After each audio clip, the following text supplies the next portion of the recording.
We've got a fantastic series again for you. I've got two wonderful gentlemen, Dave Martin, James McMennamin. How are you today? Good, mate. Peachy keen. Yeah, lovely. We're going to be doing governing dynamically adaptive organisations, and this one today is the leadership flavour. Before we jump into that, though, if you like what we do, sign up for our team letter, Team Craft. I'll get that out. It's obviously a good day for me. In the show notes below, I'm pointing like that. We'd love to have you. Join us at remoteaf.co. Click on the community button. We've got a great community talking about many of the things that we're talking about today. Let's get this started because obviously my tongue's tied today. So we'll start with leadership. One of the big things around governance is leadership that often gets missed because we put governing systems in, but we don't think about how that's going to affect leadership, how we're going to lead it, and how we're going to make sure that it doesn't truncate the ability of governance to work. Dave, I'll ask you first. James and I will always defer to Dave because leadership's his bag, so to speak. And when he says it isn't, there's a book that says, "Oh, leadership is my bag." And Austin Powers reference. Let's start with you. Why is leadership so important in governance? Talk to me about it. It's not that leadership is so important in governance. It's just leadership is so important. It's important in everything an organisation does. If an organisation is not well led, then it's going to struggle, particularly when things start to change.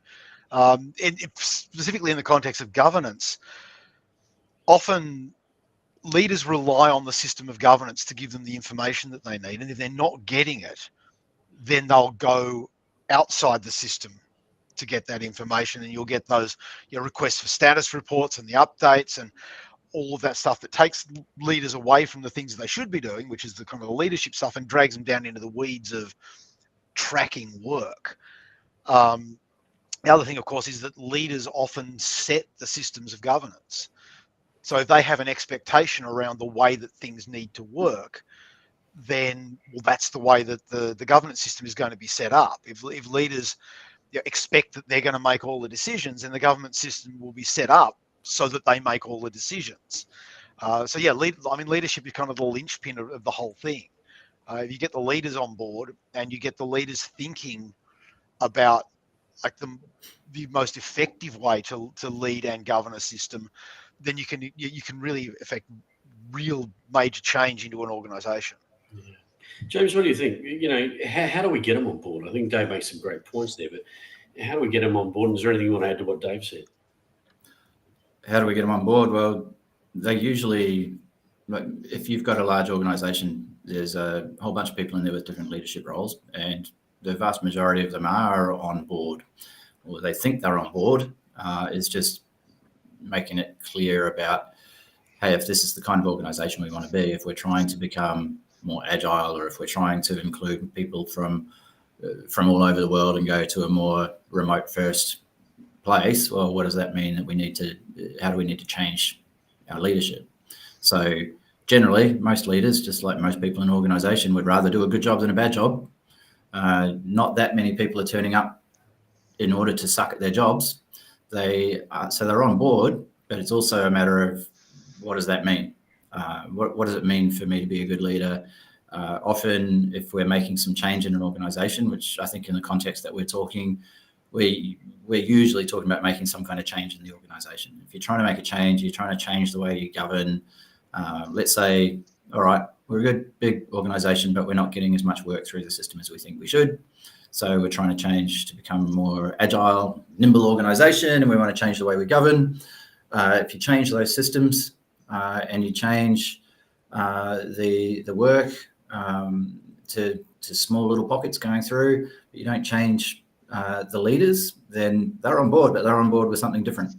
They're on board with what you used to do, and it becomes a matter of saying, well, look, we don't necessarily need to change all of those people out, but what we do need to do is change the way they lead, and that's a conversation that you need to have as you go, right? And so it might just be, look, it used to be you needed to get those status reports or whatever it is, or you needed to feel like you knew exactly what was going on, and we want to change it so you're more comfortable not knowing exactly what's going on, but making sure that your people are driving in the right direction altogether. So you need to then change your leadership style. Usually it's tweaking it rather than whole scale changes, because people don't just entirely change who they are overnight, but change your leadership style to be a little bit more comfortable not knowing, but looking at the outcomes and driving outcomes rather than inputs or whatever it might be. So it's really about assessing, okay, if we're changing the organization, how do we need to change our leadership style? And then having some conversations with those leaders to say, hey, what are your leadership strengths? And how might we use them, but in a slightly different way? Yeah, there's a couple of things I want to dig deeper on that. You make some really good points on this. One of those is you immediately went to the piece where they're actually down in stuck in the execution piece.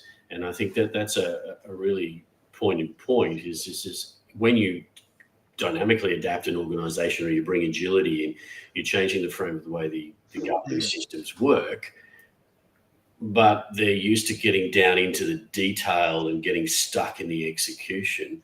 And then we see that creates a problem because they're so oriented around that they're not having time to do the things that are important when you're pivoting and moving an organisation at speed. Dave, I can see you chomping at the bit there. Yes, and also no, because often leaders don't realise that they're so deep in the weeds. Some do, but a lot of them are in the weeds and they don't actually realise that they're in the weeds. I actually ran a session with sort of 80 or 90 CEOs or C-level execs, and we did an exercise with them based off the SEAM model, which is of course a creation of the great Esther Derby. Hi, Esther. Basically divides up the work in an organization into kind of three domains. There's the making domain, which is kind of the detail of the work. There's the enhancing and enabling domain, which is your process improvement, your capability building, all of that good stuff. And then there's the steering domain at the top. And we asked these C-level execs, based on your job, where do you think you should be spending most of your time? And pretty much all of them came back and said, I should be 80% in steering and some here and then some down here. And then we basically said, now look at your calendar and look at all your meetings and chart up how much time you're spending in making versus enhancing, enabling, and in steering. And pretty much 90% of them got 2 minutes into the exercise and they all just went, oh, crap. Because they didn't realize how much time they were spending. We had CEOs who are literally spending 95% of their time stuck in the detail of making. And there's a few reasons that happens. It's either they've trapped themselves in making by diving down into the weeds all the time, or they're getting trapped in making. And one of the CEOs said, look, I don't have time to be a CEO because everyone comes to me for decisions. So I have to dive down into the weeds all the time. And we had a chat about it. The reason he was doing that was 3 CEOs ago. There was a CEO who ruled, with an iron fist and insisted that they make all the decisions. So the organisational culture now bubbles every decision up to the CEO.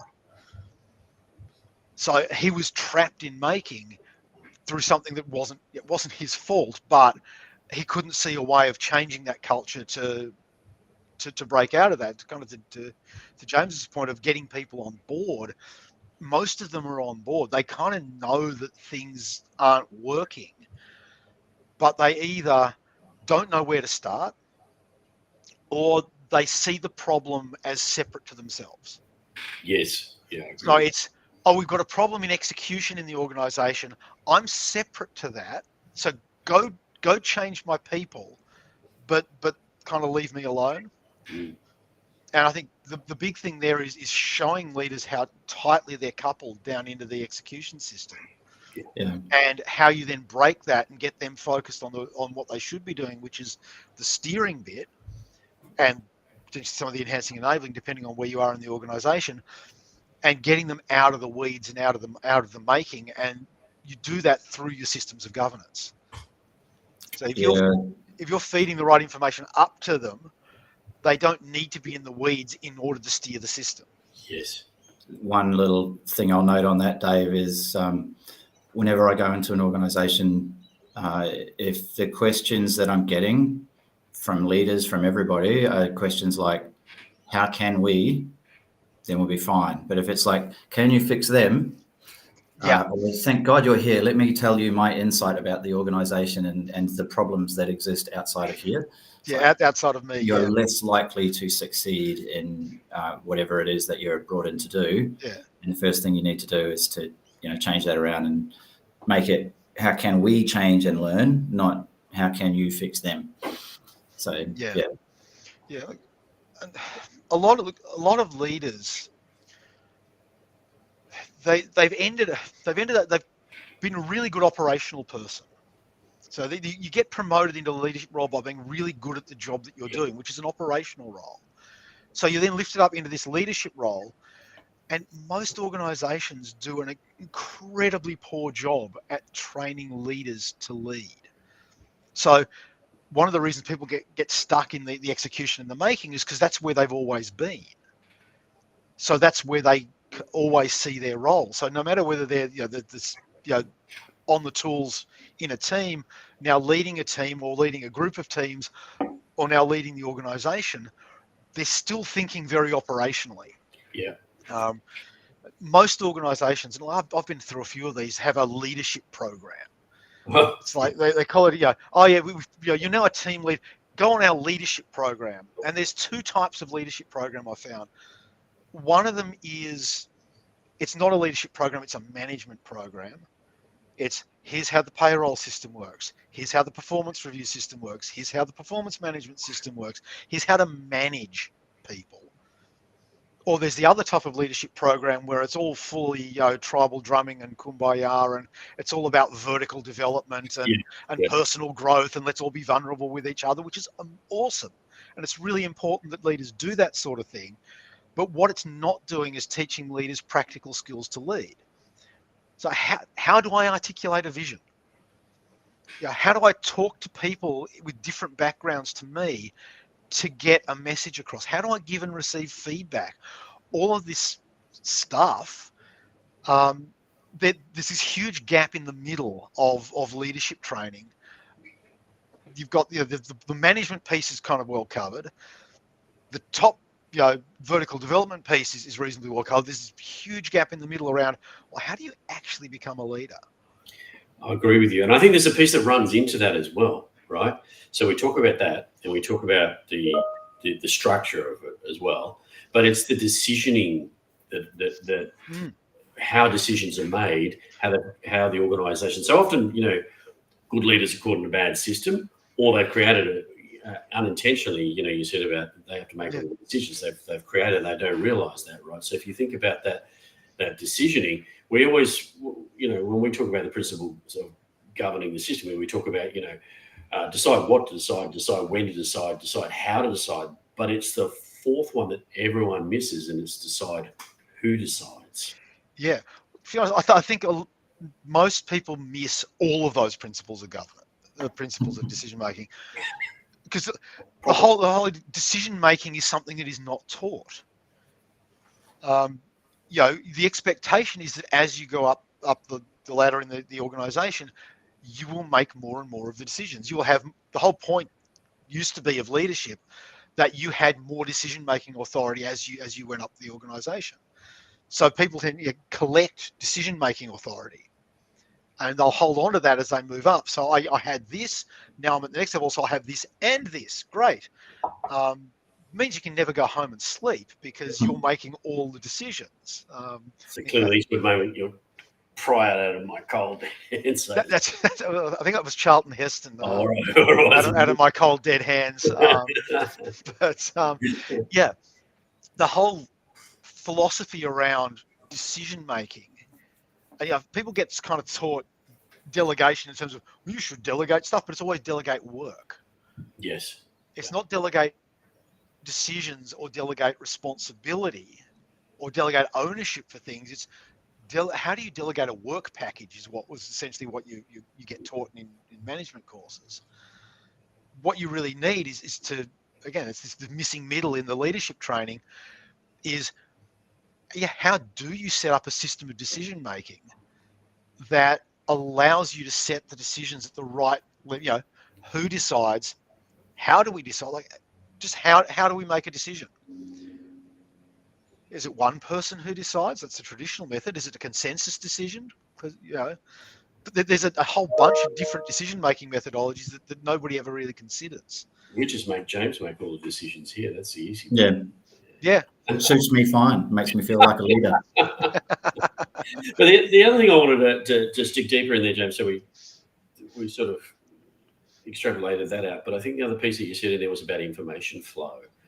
You know, so the flow of information up and down the stack. So interestingly, because we talk about that bifurcation of knowledge where, you know, the people at the top know a lot more, but I sort of see it as the people at the top know a lot about the steering and middle might know some, and of course the people who are doing the work probably don't know where they get that information. But it goes vice versa as well. In where it's broken is the people who do the work know a lot about the work, and the people who are actually trying to steer the organisation don't actually know what they need to know to be able to steer it. What do you think about that, James? So, I guess the main thing that I see in great leaders is communication skills. It's being able to see the big picture and also see the little pictures. So you can view things strategically, but you also have a decent amount of empathy with what's actually happening in the day-to-day of the people that are working underneath you, the people who are doing the bloody work. So you've got the ability to have all of these different visions, right? The big picture, the little picture, how it affects people. But then take all of that kind of complex understanding and distill it down to something that's really easy to understand.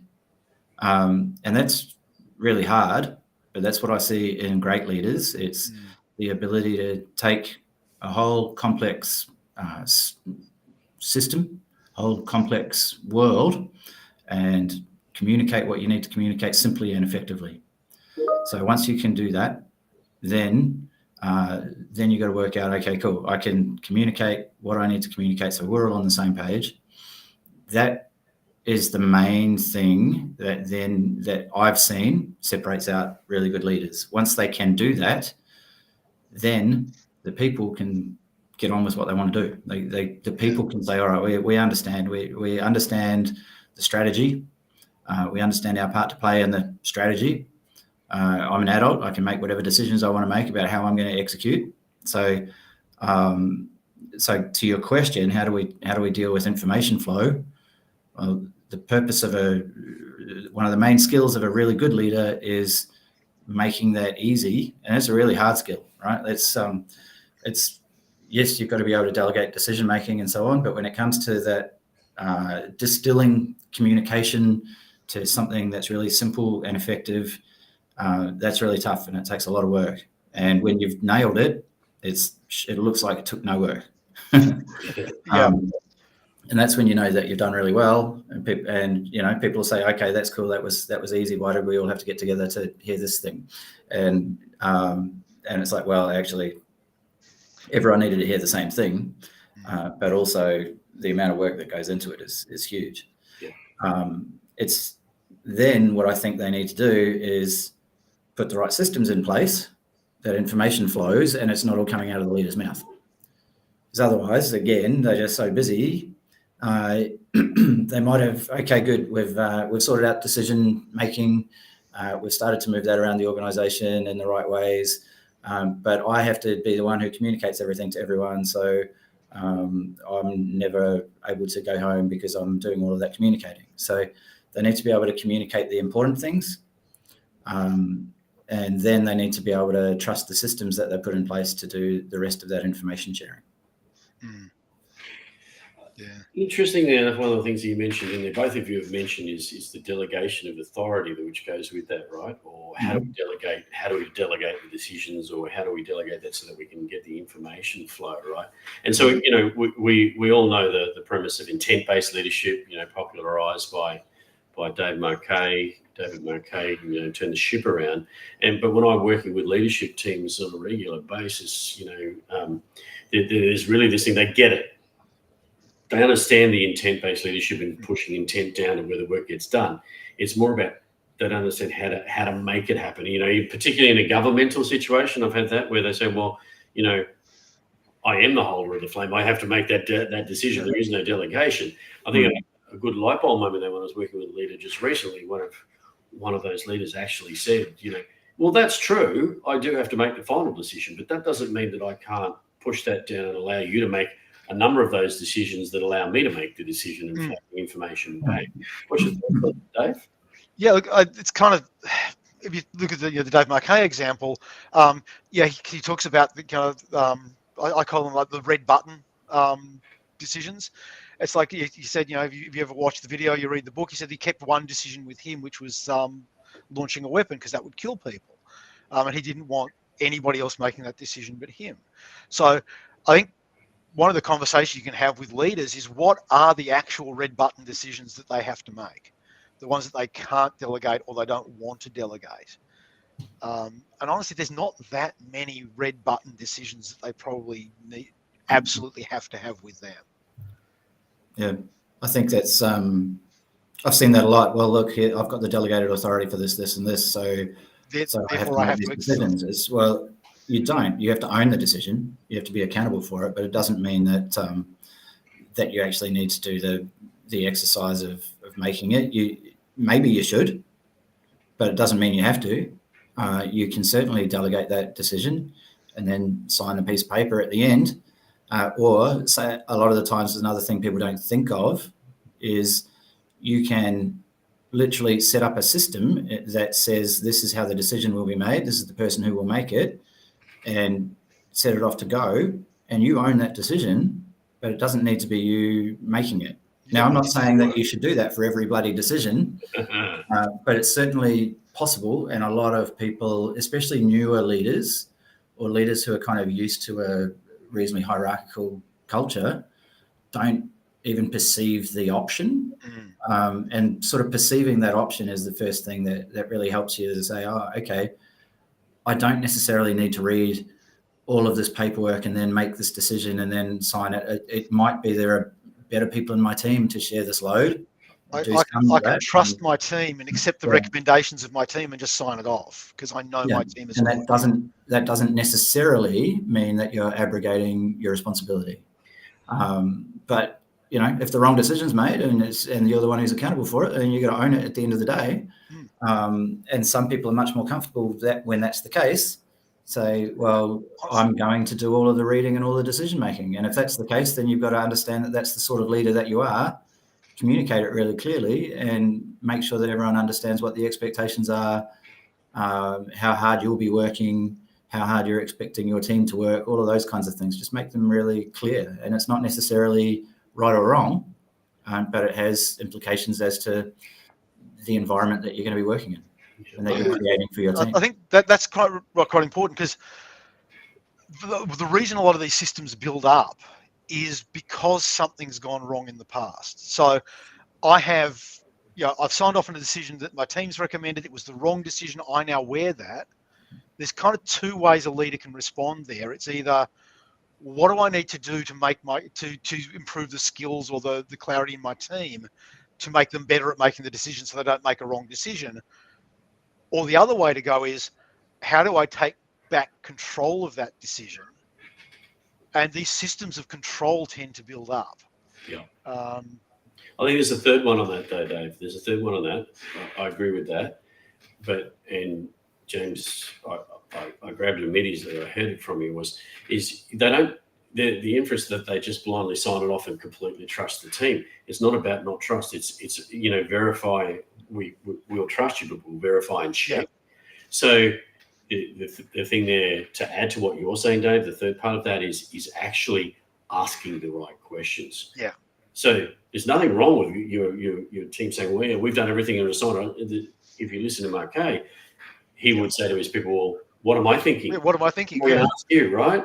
Okay, the hatch has been shut. Okay, well, we can go on and say, but have you shut all the nuclear tubes? Oh, no. So I would add that to you, to what you were saying there, Dave. Yeah, it's asking the right questions, but and then do I respond to a failure with control, or do I respond by increasing, in my case terms, clarity and competence? Yeah.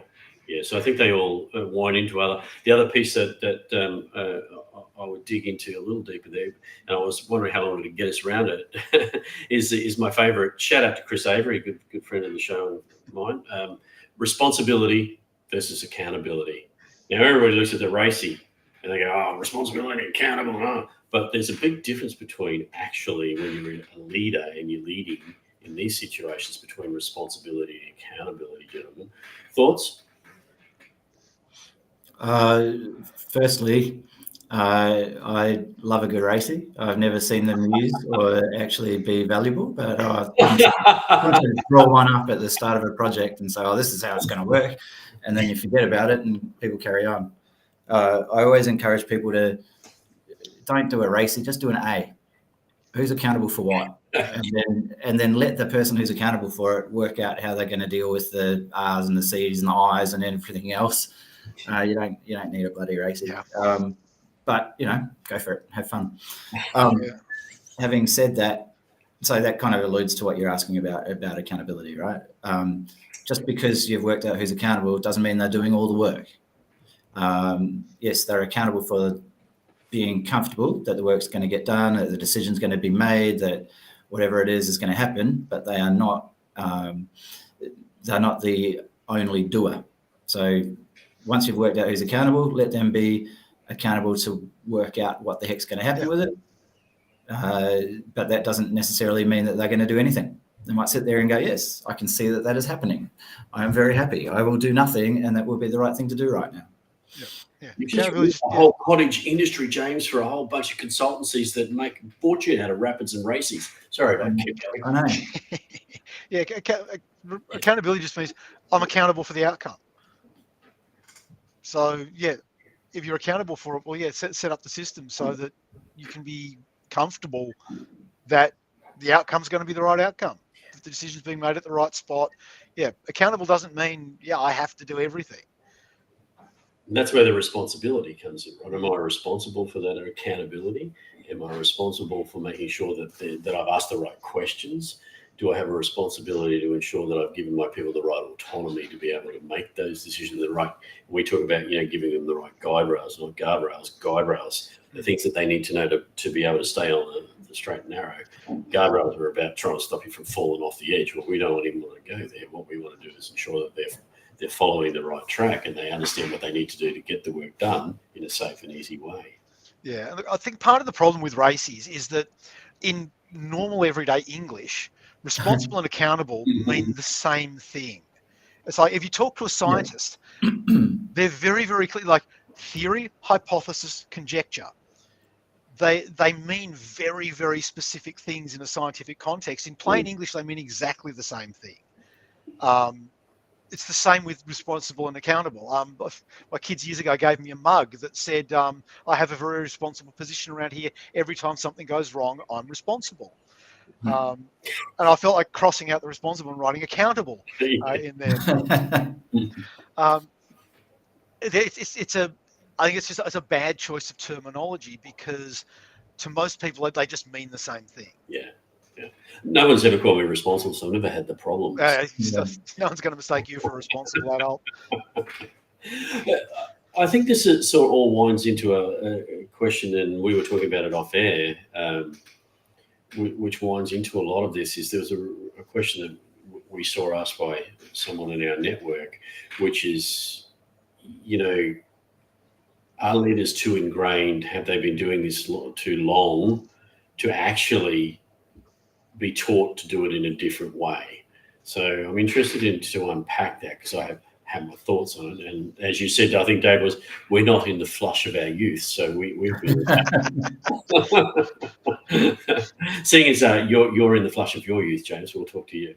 Bloody not. So no, most people can behave in different ways in the same circumstance next time. Most people learn. It's kind of what sets us apart from non-intelligent We are one. learning computers. Yes. So no, it's not a fact that you can't learn, but certainly if you've been leading the same way for the last 20 or 30 years and suddenly some random consultant comes along and says, oh, you've got to change the way you lead, you're probably going to think twice before you buy into that. You go, well, look, I've been here a long time. I've been doing this. Everything's fine. Thank you very much for coming along with your buzzword of today. I shall continue long after you are gone. Thank you very much. So it's not a matter of people can't change. It's more a matter of convincing people that they should want to change. It's that's more of what you've got to think about, right? It's how is this going to actually help me? Why should I listen to you? That's much more the case for me. And something that I think is useful is talking to people about, taking a minute to, I guess, with teams, you say, all right, let's take a minute. If you've got the traditional kind of scrum team, then let's take a minute every week or two to stop doing the work and talk about how we do the work and so we can improve that. It also makes sense to talk to people. Stop doing the stuff for a minute. Pause and think about how you do the stuff, how you do the work, and how might you improve on and become a better leader, a better person, a better, better in your career, better at what you do, and so on. And if you do that, people see the value in that, and then you stop and say, well, look, what are your strengths as a leader? What else might you be able to improve, and how has the organization changed, and therefore, and how do you want the organization to change, and therefore how might you change in order to help that happen, right? And that kind of comes back to some stuff that Dave's done, which might, the leadership mapping and that sort of stuff, which I think is really valuable. And so to wrap that answer. Well, we may have lost James. We lost him for a moment. So, all right, we'll continue on with that, Dave. He can wrap the bow around that in a moment if he comes back. That's right. Unfortunately, his Wi-Fi has decided to cut him off at a particularly derpy moment. But he's gone now. We've insulted him too much. Here he is. He's back. Carry on, Dave. I've completely derailed my own train of thought there. Sorry, my Wi-Fi. Yeah. So all the good fun. I think you're about to wrap a bow around that, James. Yeah, I was. It was a really good bow. You missed it. But yeah, people can change. People can learn. Yeah. It's about giving them the tools and giving them the incentive. Yeah, I think one of the things with leaders, and now that my train is back on its rails, is often they have been doing this for a long time, and they've been very successful doing this for a long time. It's made them the CEO, or it's made them the CFO, or whatever it might be. Why do I need to change what I'm doing? And a lot of it is really about talking to leaders about the fact that things have changed. So what they're doing is not wrong. It's just that was an optimal way of leading for a set of circumstances that doesn't exist anymore. Yep. We saw this a lot, during COVID, where leaders who had that, that need to see what their people were doing, they wanted everyone in there so they could see what they were doing. They had to pivot and adapt quite quickly to, well, we can't come into the office. How do we? Conditions change, and that was a very obvious change. It's like, we were not allowed to come into work. Often those changes are much more subtle. The nature of our work has shifted. The market's shifted now. It now wants us to respond faster. That now means a change in leadership, but often leaders don't see that change happening, so they keep leading the way they've always led. So this is where the random consultant comes in and says, "Oh, you need to change your way of leadership. Yeah, it's your fault." How do you have that conversation about this? This is why. The nature of the work has shifted from here to here, which means that we now need decisions made faster. We can't wait for your monthly board meeting. We need stuff to happen quicker. So how do we set up a system of governance that lets us delegate those decisions out, even though that's not the leadership style that you're used to. Yeah. Honestly, most leaders, by the way, are really smart. I mean, they don't last long unless they're pretty smart. Particularly senior leaders, they are smart people. They learn new things all the time. It's just often they see themselves in the way that they work is outside that. Yeah, and I think that's it. That's an issue. It winds back to a conversation I was having with Cindy Momoli last week on this show, and we were talking about when you said random consultants. But I'll be a little stronger in that. Agilists or agile, our agile community has been very, very guilty of this. Of walking and saying, we suck at this. Yeah, and so. I'm glad you can have the pitchforks. But yeah, I'm on record. We are so bad at talking to leaders. Yeah. So, and one of the worst things that I particularly, which grinds on me a lot, and I've had a leader actually chomp on me about it, even though it wasn't myself that actually said it, was saying, "Don't talk to me about being a servant leadership. I am no one's servant. I don't even look after my kids." And Sandy and I have a rather large conversation, but it winds into this conversation is we tell them how to change, we tell them what to do, or we tell them they're going to be a servant to someone. That's not going to get you the result that you want within the organisation, right? No. Look, we are so bad at talking to leaders. Honestly, I think this is one of the reasons why Agile Agility has got stuck in IT delivery. Yeah. It's never really managed to break out past that. And honestly, I think this is why a lot of organizations are just getting rid of agile coaches wholesale because they don't see the value of it. These people who come in and say, "You're doing it wrong. Thou must be a servant leader." We do, and we don't even tell them how to change. You said we don't tell them how to change. We tell them that they need to change. You need to change what you're doing. Done. Now pay me. Now pay me a lot of money every day. Which I draw that back to the total of our conversation here. And sorry, James, I'll let you jump in a mo. But we're talking about governing dynamically adaptive organisations, right? And when we talk about governing the system, leadership is one of those pillars, right? But it's the sum of the whole that you have to actually allow the leader. And that quite often what we see is actually the system. People come in and just go, "You have to change your leadership style." That's what's causing all the problem. But there is intrinsically a bad system that's built into that, or that we're not adjusting those things at all to complement that. And so then we have these leaders go, what the, right? You blame me for everything. Right? James, sorry, you were. Well, I've got one point that's occurring to me is we say people can learn and change, and we were talking about how leaders are smart and always able to change. They know what's going on. They don't need to be lectured. But something to speak kind of to the opposite of that.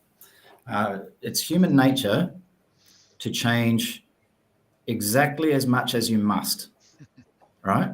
I always remember this. There's this TV series that's called "Go Back to Where You Came From," and it was about kind of introducing bigots to refugees and taking all these people who were like, "You refugees, go home," and they did this series where they just got these people to sit down together and travel together and potentially go back to where they came from and learn about that and learn why the people came. And I remember at the end of it, this one woman has said like, "Oh, I don't know why these refugees are here in this country. They should just go back to where they came from." And then she spent a whole bunch of time with these refugees and said, "Oh, now I've really learned we should be bringing more of these people here." And they said, so that's great. So that group of refugees that you were with, you think we should bring more of them? And she said, "Yes. And not those other refugees, because these ones really matter." So she'd grown and learned exactly as much as she had to, right? And that kind of always stuck with me there's an irony there that I just could never lose. And why do I raise that story here? When you say, okay, we need to grow and learn and change, unless you really stop and reflect, hey, how else might I need to learn and grow and change? then you're going to change your leadership style exactly as much as you need to in order to thrive in the changed organization, right? And you're not going to know what potential there is in order to be able to do it even better. So it's something where a good coach or a good mentor or a good leader can help you as a leader to say, okay, what am I not thinking about? How I've grown like this, but how can I grow like this? What else could I be doing better? What could I try? So I don't remember what your question was, Tony, but I think it's really important for leaders especially, but for everybody, to stop and think every now and then, okay, how can I improve? How can I grow? Not just, oh, good, I grew in that little way, but what does that mean I could do even better? Yeah, I think that wraps around what I was saying was more around the system of it, right? So we need to enable them to be able to see the entirety of the system. You get a better conversation if you're actually looking at the landscape of the change. And to your point, there is a little the difference between telling them what to do and gently prodding to say, are you looking at those things? Do you need to change more of the change that you're talking about? Gently prodding, but also showing them how. Yeah. Because the last thing they need is some ignorant knob who comes up and says, change your leadership style because we're agile now, you need to empower your teams. And then walks away, and you go, how do I do that? Why should I do that? A lot of coaches, they do not talk well to leaders. Yeah, and I think that's a good point there, Mr. McManus. Lovely to see you. Love to hear from you. Been lots of commentary in the vacuum, but that was one I thought I'd show up. And you're right, building a bit of empathy never hurts. Yeah. That's right. So when we decided to do leadership and we were chatting off air, we were talking about all the things, and we were basically saying, well, there's a point here where leaders are caught in an interesting mix. The organisational VUCA is changing around them. There's external VUCA changing around them. There's all these pressures on people, budgetary, etc. Well, heavens above, and then you want to change their leadership style. Yeah, and honestly, we'd also have to stop. Yeah, empathy is really important. We have to stop blaming leaders. You see so many articles out there going, the frozen middle. These leaders who can't change. The dinosaur CEOs. Often they're not frozen; they're stuck because the system is forcing them to behave in ways that they don't necessarily want to behave, and they can't see how to change their system. Yeah. Empathy, not blame. That's why I like to call it the marshmallow layer rather than the frozen middle layer. And I know that's just words, but the reality is it's marshmallow layer because people get stuck in it, right? Information gets stuck in it. People get stuck in it. Whereas the frozen layer sort of says that it's never going to change unless you do the whole day. And the frozen layer story also says it's their fault. Yeah. Oh, they're frozen. Oh, they don't know how to change. Yeah. That's not true. Well, gentlemen, it's been fantastic having you on, and this is our last one before the holiday season, so it's been fantastic to have you on. Eggnog all round, Tony. Yeah, James is still recovering from eggnog, so we won't give him any. But we will be continuing this series next year, and what we'll do is revisit each of the pillars and go into a little bit more depth. We might show you some stuff from our governing the systems from remote AF. But it's been fantastic to have both of you on all year. I thank you greatly for being on at Talking Remote. If you're watching this show, which I hope lots of you are, don't forget, join our newsletter, Teamcraft. I got it out that time. You'll find it in the notes below. Join us at remoteaf.co. Click into the old community button and join us all on the community. And most importantly, subscribe and like. That'll let us keep this show going. Like and subscribe, folks. Yeah. Now you're a real YouTuber. That's it. I need the mash that like button. I need those endorphins from the like click. Gentlemen, fantastic having you on at Talking Remote today. Thank you very much. Thanks, Tony. Cheers, Dave. Thanks, Tony. Always fun. Have a great end of year, holidays, Christmas, etc. Enjoy.